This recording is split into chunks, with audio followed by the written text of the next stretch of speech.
So hey guys, welcome back to my channel mathematical paradox. तो आज के इस लेक्चर में हम डिस्कस करने वाले हैं रोम्बस के बारे में। रोम्बस के प्रॉपर्टीज के बारे में जानेंगे, रोम्बस में क्या क्या पार्ट्स होते हैं उसके बारे में जानेंगे। देखिए, रोम्बस का जो हमारा मेन डेफिनेशन है वो कहता है कि अगर एक क्वाड्रिलेटरल के चारों साइड्स इक्वल हैं तो हम उसे रोम्बस कहते हैं। अपने बचपन में पढ़ा होगा कि चारों साइड्स इक्वल होंगे तो स्क्वायर होता है, पर स्क्वायर जो होता है वो रोम्बस का ही एक स्पेशल केस होता है। ठीक है, तो पहले आइए रोम्बस को देखते हैं। अब देखिए, rhombus is a parallelogram but parallelogram is not always a rhombus. Okay, तो अब देखिए, रोम्बस चारों साइड्स इक्वल है आपस में। अब जो ऑपोजिट साइड्स हैं वो हमारे पैरेलल होते हैं रोम्बस में। ठीक है, अब ऑपोजिट साइड्स पैरेलल होंगे तो हम इसमें हम लोग क्या कह सकते हैं कि ऑपोजिट एंगल्स इक्वल होंगे। ठीक है, डायगोनल्स, अब देखिए इसके प्रॉपर्टीज के बारे में हम जानते हैं। डायगोनल जो होते हैं हमारे रोम्बस के, वो बाइसेक्ट तो करते ही हैं पर उसको 90 डिग्री पे बाइसेक्ट करते हैं, मतलब परपेंडिकुलर बाइसेक्टर होते हैं एक दूसरे के वो डायगोनल्स जो होते हैं रोम्बस के। ठीक है, तो इसको बाइसेक्ट करेगा, ये इसके इक्वल है और ये इसके इक्वल है, पर ये जो बीच का एंगल बनेगा ये सब 90 डिग्री बनेगा। ठीक है, मतलब परपेंडिकुलर बाइसेक्टर बन रहा है। अभी और हम लोग इसके प्रॉपर्टीज के बारे में जानते हैं। देखिए, ऑल साइड्स आर इक्वल, ये हमने पढ़ लिया, और diagonals of intersected right angle ये हमने पढ़ लिया। अब देखिए, हाँ, और एक और चीज, जो डायगोनल है, ये डायगोनल जो है ना, ये मान लीजिए अगर ये एंगल x था ना, तो ये जो होगा ये x/2 होगा और ये भी x/2 होगा। मतलब कि ये जो डायगोनल्स होते हैं वो एंगल्स को बाइसेक्ट करते हैं। ठीक है, ये हमने समझ लिया। अब देखिए, हम स्क्वायर के बारे में बात करते हैं।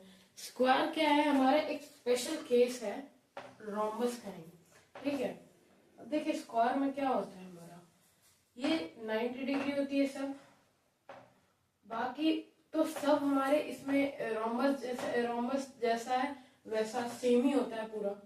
ठीक है, इसमें और देखिए बस दो डिफरेंस है इसमें और इसमें। देखिए, ये हमारा पैरेलल है। ठीक है, हमारे जो एंगल्स है वो 90 डिग्री, यहाँ पे फिक्स नहीं है एंगल क्या होगा, पर यहाँ पे हमारा फिक्स है कि एंगल जो होगा हमारा 90 डिग्री होगा। ठीक है, ये अब सारे साइड इक्वल है, ये हमारा फिक्स है। अब जो डायगोनल्स होते हैं इसमें, हमारी जो BD और AC है वो इक्वल होगा, आपस में बाइसेक्ट भी करेगा और 90 डिग्री पे भी बाइसेक्ट करेगा और एंगल्स को भी बाइसेक्ट करेगा। इसमें सब चीज आ जाता है, ये 45 डिग्री, ये 45 डिग्री। ठीक है, ऐसे सब में ये सारे स्क्वायर्स में ये प्रॉपर्टीज लगती हैं। ठीक है, रोम्बस का ये एक स्पेशल केस था। और वैसे ही मैंने आपको पिछले लेक्चर में बताया नहीं था, पर पैरेललोग्राम का स्पेशल केस था एक रेक्टेंगल। क्या था? रेक्टेंगल। ठीक है, अब उसको भी इसी वीडियो में हम जान लेते हैं, ABCD। ठीक है, अब रेक्टेंगल का क्या होता है कि ऑपोजिट साइड्स पैरेलल भी होंगी, इक्वल भी होंगी। ठीक है, क्योंकि एक पैरेललोग्राम है। ठीक है, ये रोम्बस है ये, पर ये भी पैरेललोग्राम में आता है, पर ये पैरेललोग्राम का भी स्पेशल केस है रोम्बस। ठीक है, अब देखिए रेक्टेंगल जो है एक पैरेललोग्राम का स्पेशल केस बोलते हैं हम लोग। देखिए, इसमें ऑपोजिट साइड्स पैरेलल और इक्वल होती हैं, और जो एंगल्स होती हैं बीच में, एडजेसेंट साइड्स के बीच में जो एंगल्स बनती हैं वो हमेशा 90 डिग्री होता है। क्या होता है? 90 डिग्री। अब देखिए, इसके जो डायगोनल्स होते हैं रेक्टेंगल के, वो बाइसेक्ट करते हैं और इक्वल भी होते हैं, पर कभी भी एंगल्स को बाइसेक्ट नहीं करते। ठीक है, ना इनके बीच में कोई फिक्स्ड एंगल, वो मतलब फिक्स्ड एंगल बताया गया है, उसके बीच में कोई भी एंगल हो सकता है। ठीक है, ये ना इसको बाइसेक्ट कर रहा है, ना ये एंगल फिक्स है हमारा, बस इससे ये क्या सिमिलर है कि इक्वल है और बाइसेक्ट कर रहा है, बस इतना ही सिमिलर है। ठीक है, तो हमने आज क्या पढ़ा? रोम्बस के स्पेशल केस के बारे में पढ़ा। ये दोनों से बहुत सवाल आते हैं, बहुत क्वेश्चन पूछा जा सकता है आपसे ये।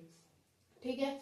और हमने आज रेक्टेंगल के बारे में पढ़ा, पिछले लेक्चर में मैं कवर नहीं किया था तो मैं सोचा इस लेक्चर में कर दूं। तो आज रेक्टेंगल के बारे में पढ़ा जो पैरेललोग्राम का स्पेशल केस है। ठीक है, तो आज के लेक्चर के लिए बस इतना ही। Thank you.